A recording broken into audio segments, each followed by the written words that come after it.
I have put together hints and tips for finalising your Acknowledgement of Country. So these hints and tips, I hope that they will support you to improve your Acknowledgement of Country and take it to the next level.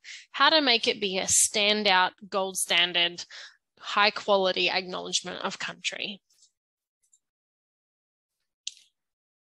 If you are able to, seek feedback from a traditional custodian, owner, elder in regards to correct pronunciation and appropriate wording.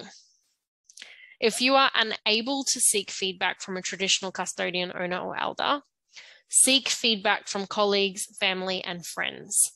Going through that process will help you to reflect on your Acknowledgement of Country that you have prepared, and it will also help you to perhaps see things from a new perspective that you might not have thought of before, to find ways to improve your Acknowledgement of Country.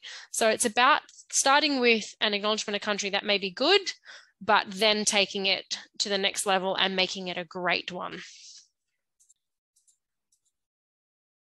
It may take you some time to learn to pronounce language words correctly. The spelling and pronunciation of a First Nation word can or may differ from common English pronunciation rules. For example, Gugu is pronounced as Gugu Yalanji.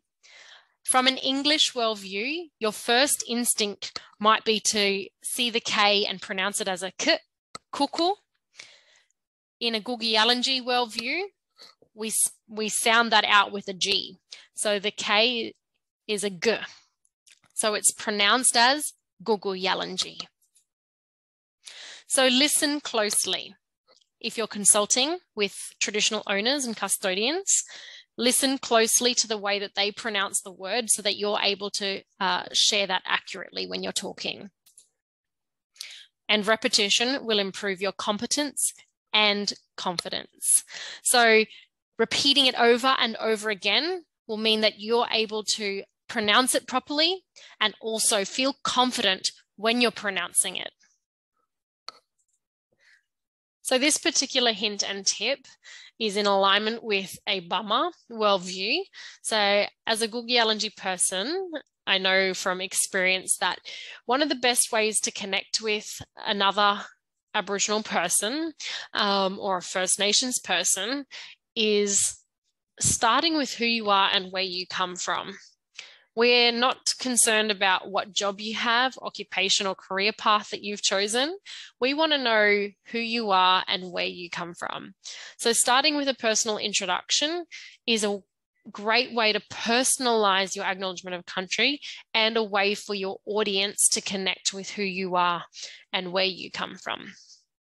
So an example of that in an Acknowledgement of Country could look like this. Good afternoon, everyone. My name is Sally, and I was born and raised in New Zealand. As I am a visitor to this land, I acknowledge. Or, good afternoon, everyone. My name is Sally, and I was born and raised in New Zealand. As I am not a traditional custodian or owner from this land, I acknowledge.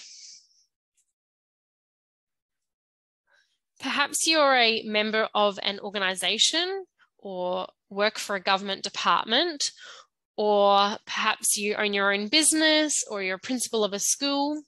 If you have a reconciliation action plan, find common words and themes within that reconciliation action plan to link into your Acknowledgement of Country.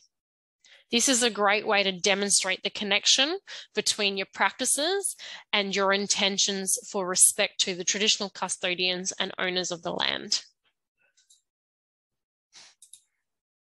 Involving the children in creating an Acknowledgement of Country ensures the experience is meaningful for them. They could contribute by adding actions to the words. This means that they will have ownership over the Acknowledgement of Country, they'll be having fun, and then therefore they'll most likely remember the experience and what an Acknowledgement of Country is and what it means. In a similar way, you could involve the audience when conducting your Acknowledgement of Country. They could repeat statements after you. So for example, as I share my Acknowledgement of Country today, I would appreciate if you could follow along. So I'm going to say a statement and then repeat after me. I acknowledge. Then the audience would say, I acknowledge. The traditional custodians. Then the audience would say, the traditional custodians. Of the land upon where we gather today. And then the audience would say, upon the land of where we gather today. And you would keep going.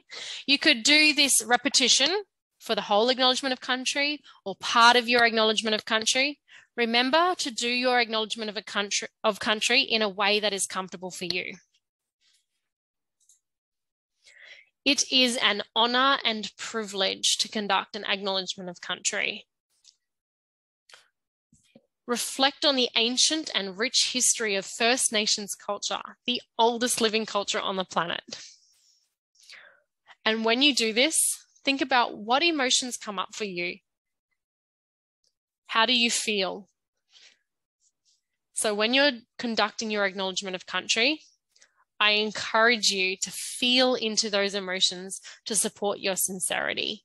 So if your intention is to acknowledge, respect, and recognize the traditional custodians and owners of the land, when you're considering the ancient and rich history of their culture and of their country, then you're going to start to understand the emotions that come with it. And that's going to help you to deliver and conduct an acknowledgement of country in a genuine and authentic way. Rehearse, rehearse, rehearse. I cannot emphasize enough that once you've drafted your acknowledgement of country, take the time to practice it. The more times you go over it, the more comfortable you will be with it. Your confidence will grow when you find the rhythm of what you have prepared. You'll get more comfortable with the pronunciation of languages, traditional language names and references. You'll also feel comfortable with the entirety of the script, the way you've mapped it out. And you might even start to envision the tone and your body language when you start to think about how you're going to conduct it.